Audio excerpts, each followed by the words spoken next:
না রে বেটা,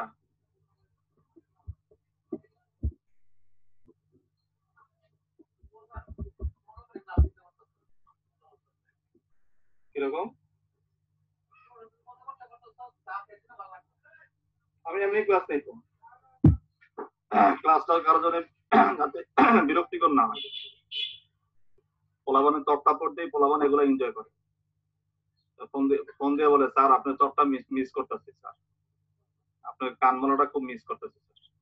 মজা না করলে ক্লাস আমার কাছে। আমিও স্যার। তুই আবার আসছিস কেন সারা?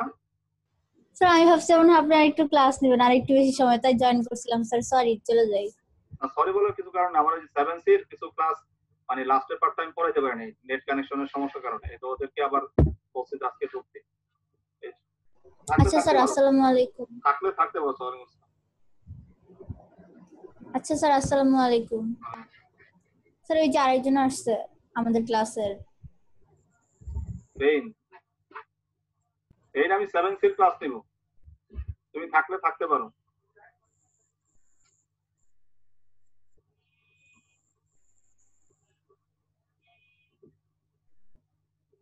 রেইন আমার কথা শুনছো? 59 রেইন।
আসসালামু আলাইকুম। আফিয়া আছে, আফিয়া যায় না। আমি ওর ক্লাস টিচার বলতেছিলাম লজিক কলেজে।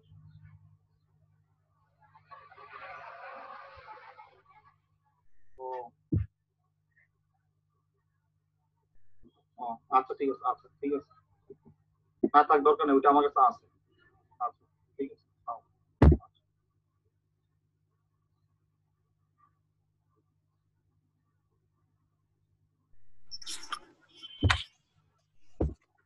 স্যার আসসালামু আলাইকুম। স্যার আসসালামু আলাইকুম। স্যার আসসালামু আলাইকুম। স্যার কেমন আছেন? আছি আলহামদুলিল্লাহ, ভালো আছো? আসসালামু আলাইকুম স্যার। আসসালামু আলাইকুম জি স্যার, স্যার। আলহামদুলিল্লাহ ভালো আছি। আসসালামু আলাইকুম স্যার। বুঝতে পারছো, ক্লাসে জয়েন করতেছো এর জন্য ধন্যবাদ।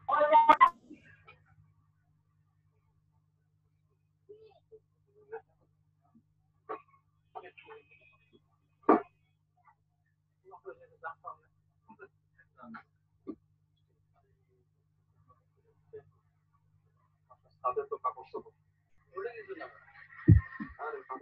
যেভাবে দিয়েছিলাম তো সব শুকাই গেছিল। ওই কতদিন ক্লাসে সিচুয়েশন হয়েছিল, আমাদের দেশে তো সৎ ব্যবসায়ীর সংখ্যা খুব কম, অসৎ ব্যবসায়ীর সংখ্যাই খুব বেশি। ইন্টারনেটের যে স্পিডটা আমি মান্থলি নিয়েছিলাম, যে স্পিড আমার দেওয়ার কথা ছিল, তারা চালাই করে করে মাঝে মাঝে স্পিডটা কমায় দেয়। কারণটা হচ্ছে আমি রাজু কলেজের টিচার, আমি ক্লাস নিচ্ছি, আমার স্পিড কমায় দিলে আমি 500 টাকার বিনিময়ে যে স্পিড পাচ্ছি সেটা যদি আমার না হয় তাহলে আমি 1000 টাকার স্পিড নিব, বুঝছো? এই চালাকি গুলা করা শুরু করছে। আমি তো কথা কথা জিজ্ঞাসা করলো যে আমি প্রতি সপ্তাহে 3-4 দিন তাদের ফোন দিতে হয় নেট ডিসেবল হওয়ার কারণে। তো কথা কথা বললাম, ভাই আমি তো খুব ইম্পর্টেন্ট, আমার তো জিনিসটা খুব ইম্পর্টেন্ট, এই নেট চলে গেলে আমার খুব সমস্যা হয়। স্যার এখন তো খাওয়ার টাইম গিয়েছে স্যার, এখন ক্লাস রেখেছেন। আমি তো ক্লাস নিব বলতে 5-7 মিনিট ক্লাস নিব, একটা পাঠ পড়াবো যেটা পড়াতে পারি না। এরপর থেকে যেদিন শুনলো যে আমি রাজু কলেজের টিচার, আমি ক্লাস নেই, এরপর থেকে তাদের মাথা গরম হয়ে গেছে। এরপর থেকে তারা ধান্দা করতেছে যে আমি যাতে আরো 500 টাকা খরচ বেশি করি ইন্টারনেটের পিছনে। আসসালামু আলাইকুম স্যার। আমাকে আসসালামু আলাইকুম স্যার। আমাকে খালি স্পিড কমাই দেওয়ার ধান্দা করে তারা। এখন আমরা তো আসলে বিপদে আছি, যারা অন্যের উপর ডিপেন্ড করে চলতে হয় বিভিন্ন কাজে, তারা থাকে বিপদে। যাই হোক, গত ক্লাসে আমার নেটের স্পিড কম থাকার কারণে আমি পরবর্তীতে ডিসেবল হয়ে গেছিলাম, আমার ইন্টারনেট একদমই কাজ করেনি। তো এখন আমরা তো পার্ট 12 শেষ করছিলাম, পার্ট 13টা। আফিয়া, তোমাদের ক্লাসে মাত্র 15 জন জয়েন করছে। আমি সবাইকে বলছি, ক্লাস মানে প্রত্যেকটা ক্লাসেও এই ব্যাপারে অনেক কথা হয়েছে। আচ্ছা, ঠিক আছে। তো পার্ট 13টা আমি পড়ায় দিই, তাহলে আমাদের সিলেবাস শেষ হবে, ঠিক না? Yes sir. বাকি আছে নাকি? Yes sir. হুকুকুল ওয়ালিদাইন, পিতামাতার অবাধ্য হওয়া বলতে বোঝায় তাদের শ্রদ্ধা ও সম্মান না করা, পিতামাতার কথা মতো না চলা, তাদের নির্দেশ সম্মান না করা। আল্লাহর অনুগ্রহের পর সন্তানদের প্রতি পিতামাতার অনুগ্রহ সবচেয়ে বেশি। আল্লাহর পর পিতামাতার অনুগ্রহ সবচেয়ে বেশি। এই পৃথিবীতে সবচাইতে আপনজন কারা? ক্লাস 6 তোমরা পড়ে আসছো যে এখানে দেয়া আছে পিতামাতা। পিতামাতা। তাদের স্নেহ মমতায় সন্তান লালিত পালিত হয়, সন্তানের আরামায়েশের জন্য তারা সর্বোচ্চ ত্যাগ করে। সর্বোচ্চ ত্যাগ আসলেও করে, তোমরা হয়তো এখন বুঝো না, যখন নিজেরা বাবা মা হবে তখন তোমরা বুঝবে। আমি আমার ছেলের জন্য রাতে 2টা-3টার সময় তোমার ঘুমাই। একটা মানুষ যদি নিয়মিত রাতে 2টা বা 3টার সময় ঘুমায়, তার শরীরে কি অবস্থা? সে ঘুমাবে না, তাহলে আমি কি ঘুমাতে পারি? আমার বাবার বয়স মোটামুটি ভালোই, সে মাঝে মাঝে তাহাজ্জুদ করার সময় উঠে এসে দেখে যে আমি বসে রয়েছি, এই কাজ করতেছি সেই কাজ করতেছি। তো ঘটনা কি? ঘটনা হচ্ছে ও ঘুমাইতে দেরি করছে, এই জন্য আমার ঘুমাইতে দেরি হচ্ছে। তো বাবা মা সবসময় ত্যাগ করে। আমার কথাই বললাম, তোমার বাবা মা, তোমার বাবা মা তোমার জন্য ত্যাগ করছে, অনেক ত্যাগ স্বীকার করছে। সুতরাং বাবা মার কথা সবসময় মেনে চলতে হবে। সন্তানের ভবিষ্যৎ উন্নতির জন্য তারা সব রকম ব্যবস্থা করে। রাজুক কলেজের মতো প্রতিষ্ঠান তোমাকে পড়ানোর ব্যবস্থা করতেছে, তোমাদের 3টা 4টা 5টা কোচিং করানোর ব্যবস্থা করতেছে। তো এই জিনিসগুলো তো তারাই করতেছে। তাদের সন্তানের কর্তব্য হলো পিতামাতার বাধ্য থাকা। আমি যে কথাটা বলি, বোঝো আর না বোঝো, পিতামাতার সব ধরনের কথা শুনতে হবে। একমাত্র দিনের বিরোধী হয়ে যদি কোনো কথা তারা বলে, সেটা শুনবে না। লা তাআতা লি মাখলুকিন ফি মাসিয়াতিল খালিক। কোন সৃষ্টির কোনো কথা শোনা যাবে না যদি সে আল্লাহর অবাধ্য হয়ে কোনো সিদ্ধান্ত বা কোনো পরামর্শ দেয়। এছাড়া সব কথাই তোমাদের শুনতে হবে। অচয়, তুই ভালো আছোস? হ্যাঁ, আসসালামু আলাইকুম স্যার। তুই ভালো আছোস? তুই? হ্যাঁ স্যার। আচ্ছা, পিতামাতার অবাধ্য হওয়া জঘন্য অপরাধ। এর অপকারিতা অনেক। অপকারিতার মধ্যে 5টা অপকারিতা দেয়া আছে। এক হচ্ছে শিরকের পর সবচেয়ে বড় গুনাহ হচ্ছে পিতামাতার অবাধ্য হওয়া। শিরকের গুনাহ তো আল্লাহ মাফ করবেন না। এরপরে বড় গুনাহ হচ্ছে পিতামাতার অবাধ্য হওয়া। পিতামাতার অবাধ্য হওয়া যাবে না। পিতামাতার অবাধ্য হওয়ার পাপ এত ভয়াবহ যে স্বয়ং আল্লাহ তাআলা ক্ষমা করেন না। এই বিষয়ে রাসূল সাল্লাল্লাহু আলাইহি ওয়াসাল্লাম বলেন, মহান আল্লাহ তাআলা তার ইচ্ছা অনুযায়ী সকল পাপই ক্ষমা করে দেন, কিন্তু পিতামাতার অবাধ্যতার পাপ তিনি ক্ষমা করেন না। তো পিতামাতার অবাধ্য হলে সেই যে পাপ হবে, সেই পাপটা আল্লাহ তাআলা ক্ষমা করবেন না। সুতরাং পিতামাতার অবাধ্য হওয়া যাবে না। পিতামাতার অবাধ্য হলে পরকালে জাহান্নামে কঠিন আগুনে জ্বলতে হবে। জাহান্নামের আগুনে কি কারো জ্বলার ইচ্ছা আছে? কারো যদি জাহান্নামের আগুনে জ্বলার ইচ্ছা থাকে, তাহলে তোমার বাসায় যে গ্যাসের চুলা আছে, তো চুলার মধ্যে তোমার একটা আঙ্গুল ঢুকাই দিবা, আগুনের মধ্যে আঙ্গুল ঢুকাই দিবা, দেখবা যেটা সহ্য করতে পারো কিনা। এটা যদি সহ্য করতে না পারো, এর থেকে 70 গুণ প্রখরতা হচ্ছে জাহান্নামের আগুন, ঠিক আছে? এটা যদি সহ্য করতে না পারো, তাহলে জাহান্নামের আগুন তুমি সহ্য করতে পারবে না। তুমি আগুন যদি সহ্য করতে না পারো, আগুনে যদি তোমার ঢুকতে না হয়, আল্লাহ তোমাকে যদি ঢুকতে বাধ্য না করে, সেই মানে প্রস্তুতি তোমার নিতে হবে। প্রস্তুতি কি? দুনিয়াতে সকল ভালো কাজ তোমার করতে হবে, তাহলে আল্লাহ তোমাকে জাহান্নামে পাঠাবেন, ঠিক আছে? আমি একটা কথা বলে দিলাম, সেই কথাটা ট্রাই করে দেখবা। আচ্ছা, পিতামাতার সন্তুষ্টির উপর যেমন সন্তানের জান্নাত নির্ভর করে, ঠিক তেমনি তাদের অসন্তুষ্টির কারণে সন্তান দোজখবাসী হবে। নবী করিম সাল্লাল্লাহু আলাইহি ওয়াসাল্লাম আরো বলেন, তার নাক ধুলিমলিন হোক, আবার তার নাক ধুলিমলিন হোক, আবার তার নাক ধুলিমলিন হোক।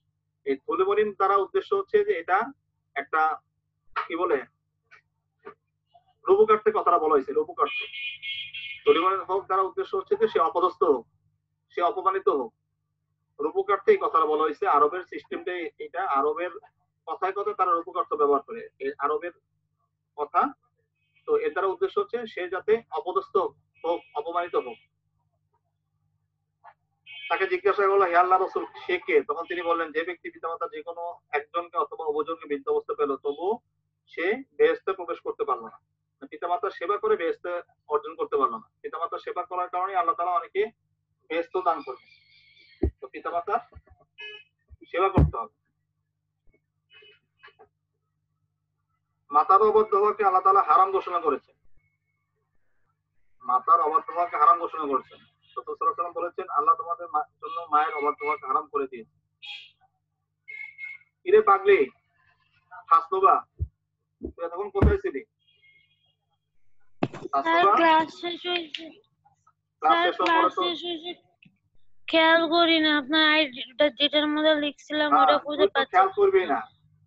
তুই খেয়াল করবি কি বাসায় কি ভালো ভালো রান্না হয়েছে, কি ভালো ভালো রান্না কখন কোনটা খাওয়া যাবে, সেই খেয়ালটাই তুই করবি। তুই আসছ তুই খাওয়া নিয়ে, তুই কি পড়াশোনা নিয়ে আসছ?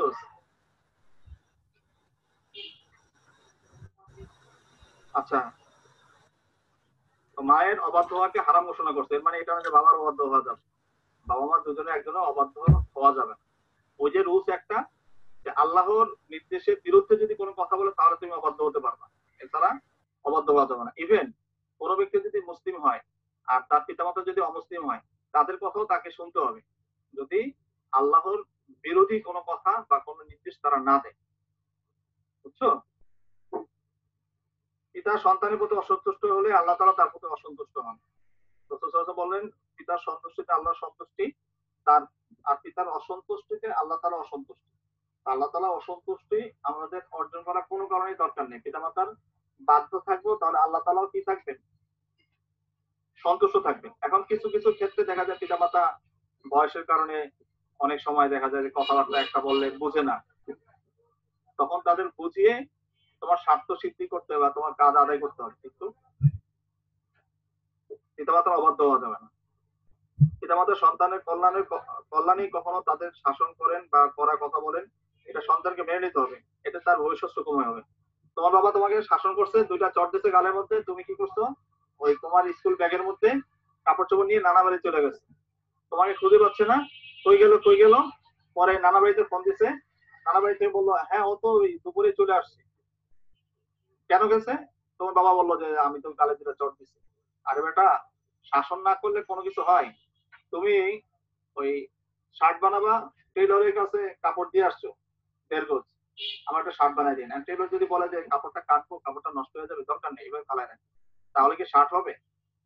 তোমাকে শার্ট বানিয়ে দেওয়ার জন্য টেইলরের কিন্তু অবশ্যই কাপড়টা কেটে তোমার শার্ট বানিয়ে দিতে হবে। এটা এক ধরনের শাসন হলো না? তো তোমাকে যে সুস্থ মস্তিষ্কের মানুষ বানাতে গেলেও তোমাকে শাসন করতে হবে, আদরে তুমি মানুষ হবো না, তুমি ছাগল পাগল হবো। তো কারো পিতামাতাই চায় না তার ছেলে মেয়ে ছাগল পাগলের মতো হোক। ঠিক আছে? আচ্ছা, এরপরে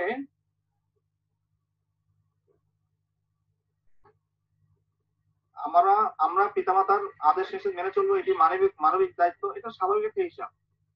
সে আমাকে এত কিছু দিচ্ছে, তার কথা কেন মানবো না? সে আমাকে এত সুবিধা দিচ্ছে, তার কথা আমি কেন মানবো না? এতে তারা সন্তুষ্ট থাকবেন, আল্লাহ তাআলা আমাদের প্রতি সন্তুষ্ট হবে। কার কোনো কোশ্চেন থাকলে বলো।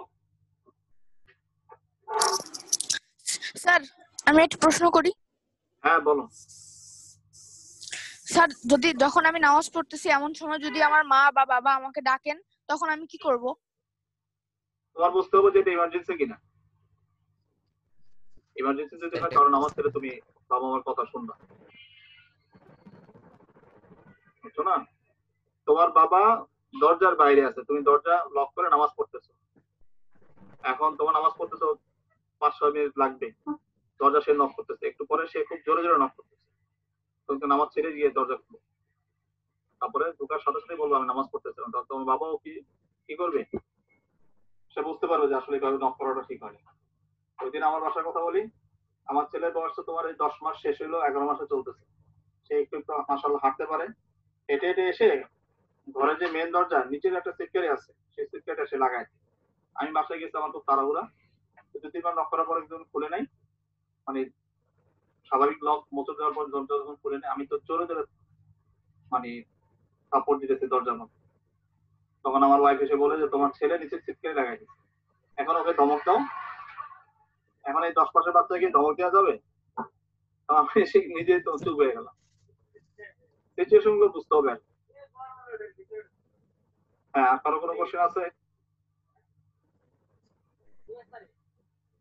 আপিয়া?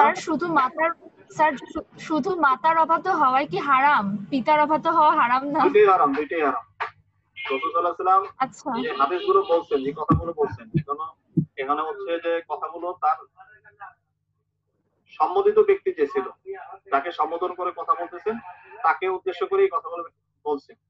কিন্তু আমাদের বুঝতে হবে যে যাকে সম্বোধন করে কথা বলছেন শুধু সেই উদ্দেশ্য না, সবাই উদ্দেশ্য।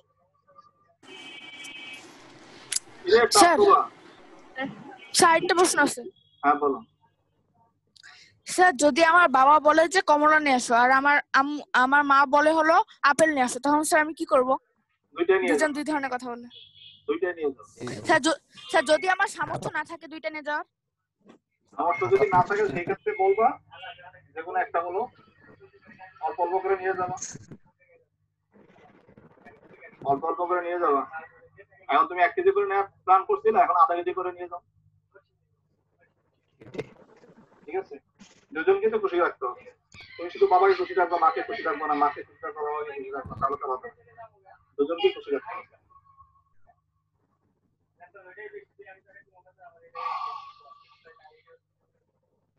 হ্যাঁ, আর কারো কোনো কোশ্চেন আছে? সিলেবাস তো শেষ হইলো। Yes sir. পরীক্ষার জন্য ভালো করে প্রিপারেশন নাও। আর কারো কোনো কোশ্চেন না থাকলে দোয়া করবেন, হ্যাঁ, দোয়া করবেন যাতে পরীক্ষা ভালো হয়। আচ্ছা ঠিক আছে, সবাই ভালো থাকো। আল্লাহ হাফেজ। সাবধানে থাকেন স্যার।